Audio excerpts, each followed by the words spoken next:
പിന്നെ ചിലത് സെൻസിറ്റീവ് ആയിട്ടുള്ള ബിസിനസ്സുകൾ കാണും.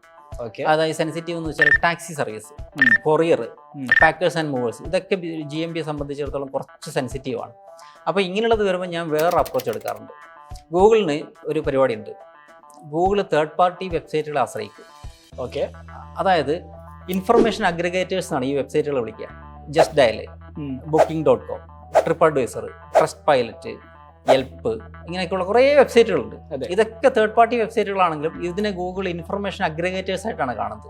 അതായത് അവർ പിന്നെ ആളുകളിൽ നിന്ന് ഇൻഫർമേഷൻ എടുത്തിട്ട് പിന്നെ സ്പ്രെഡ് ചെയ്യുന്നുണ്ട്. അത് ആക്യുറേറ്റ് ആയിട്ടുള്ള ഇൻഫർമേഷൻ ആയിട്ടാണ് ഗൂഗിൾ കണക്കാക്കുന്നത്. ഓക്കെ. അപ്പോൾ നമ്മൾ എന്ത് ചെയ്യുന്നു വെച്ചാൽ ഇത് ലിസ്റ്റ് ചെയ്യുന്നതിന് മുമ്പ് ഇത്തരം സ്ഥലങ്ങളിൽ പോയിട്ട് ആദ്യം ലിസ്റ്റ് ചെയ്യും. എന്നിട്ടൊരു മാസം വെയിറ്റ് ചെയ്തിട്ട് ഇതൊന്ന് പ്രൊപ്പഗേറ്റ് ചെയ്ത് വരുന്ന സമയത്ത് നമ്മൾ എന്ത് ചെയ്യും, ലിസ്റ്റ് ചെയ്യും. ആ സമയത്ത് ഗൂഗിളിന് മനസ്സിലാകും ഇതൊരു പ്രൊമനൻ്റ് ആയിട്ടുള്ളൊരു ബിസിനസ്സാണ്.